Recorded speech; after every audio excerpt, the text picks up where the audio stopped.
जाएंगे आप और हाथ खड़े कीजिए जिसका फुल फॉर्म बताए। बाबा साहब का जन्म महू में हुआ था, मध्य प्रदेश में, इंदौर के पास, राइट। अब महू का फुल फॉर्म बताइए, जिसको पता है हाथ खड़े कीजिए, माइक लेके आपके पास आ जाएगा। किसको पता है महू का फुल फॉर्म? जिला माहिती असेल तो हात वर करेल। महू का फुल फॉर्म किसको पता है क्या? किसी को नहीं? वो व्हाइट शर्ट वाला भाई, वो होता भाई, इधर आओ, इधर आओ, इधर आओ, आओ, जल्दी आओ, जल्दी आओ। अब तालियां हो जाएगी, दूर से हमारे भीम सैनिक आ रहे हैं और वो बताना चाहेंगे। अब महू का फुल फॉर्म काफी इंटरेस्टिंग है, क्योंकि बाबा साहब के पिताजी सूबेदार थे। अब सूबेदार थे तो उस इलाके का नाम भी उससे जुड़ा हुआ होगा। सगळ्यांना जय भीम, नमो बुद्धाय। Mhow military headquarter of warriors, त्याला महू म्हणतात। राइट आंसर, जोरदार तालियां हो जाए। अब बाबा साहब के पिताजी सूबेदार थे तो military headquarters of warriors correct होगा कि नहीं होगा? होगा कि नहीं होगा? अब दूसरा सवाल कि बाबा साहब ने संविधान कितने दिन में बनाकर संविधान सभा में प्रस्तुत किया था? ठीक है, जवाब आपको देना है, माइक दे दीजिए। संविधान कितने दिन में बनकर तैयार हुआ था, ये जवाब आपको देना है। 2 वर्ष 11 महीने 18 दिन। वाह, ये है सावित्री के लिए। हम लोगों को अपना इतिहास जानना काफी जरूरी है, ठीक है। और एक और सवाल करते हैं कि बाबा साहब ने सबसे पहला मंत्री पद की शपथ किस मंत्री के रूप में ली थी? बाबा साहब भारत के कौन से मंत्री के रूप में बाबा साहब ने शपथ ली थी? इसका जवाब चाहिए मुझको। कायदे मंत्री। गुड।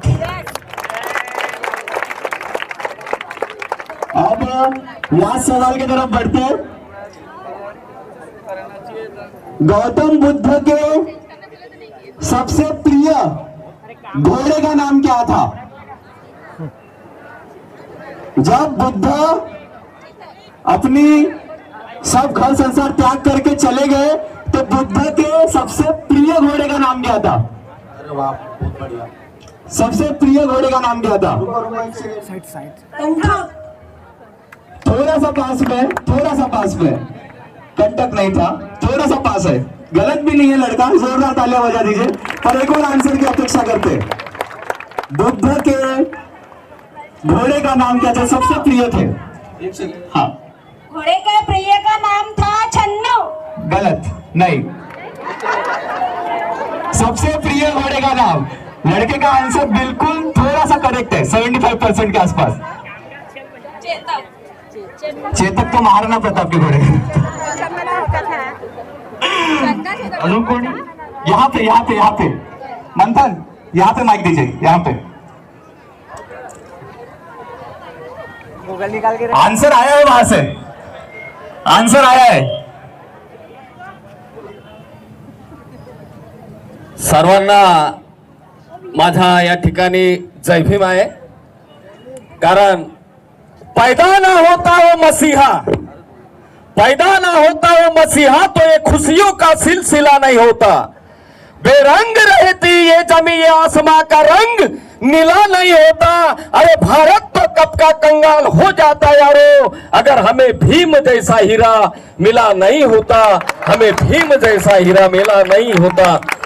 तो मेरे को जो प्रश्न किया है तो उसका छन्ना नाम था घोड़े का और उनके सारथी का नाम था कंठक।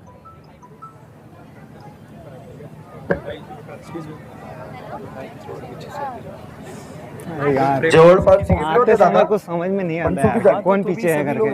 अरे हाँ, लेकिन साथ में आओगे तो कुछ समझ में आएगा ना। पहले मैं आ गया। क्या आंसर दिया था आपने? चलो सारे। हाँ, नहीं, चन्ना भी नहीं था। आंसर है कंटका। आंसर है कंटका, जो बुद्ध के सबसे प्रिय घोड़े में से थे। बुद्ध जब वापस गए तो कंटका ने घर पे आके जान छोड़ दी थी, तो वो इतने प्रिय थे बुद्ध को। तो ऐसी जानकारियां हमको रहना जरूरी है, तभी हम लोग इस सकाड़ के माध्यम से लोगों में एक चेतना ला पाएंगे। एक और सवाल लेना है क्या आपके बीच में? एक और सवाल लेना है क्या? ठीक है, तो दूसरा सवाल हम लोग लेते हैं कि स्वतंत्र दिन और गणतंत्र दिन में क्या फर्क होता है? ठीक है, इसका जवाब कोई दे सकेगा कि इंडिपेंडेंस डे और रिपब्लिक डे में क्या फर्क होता है? माइक चालू हुआ? इंडिपेंडेंस डे और रिपब्लिक डे में क्या फर्क होता है, इसका जवाब दीजिए। वो वहां पे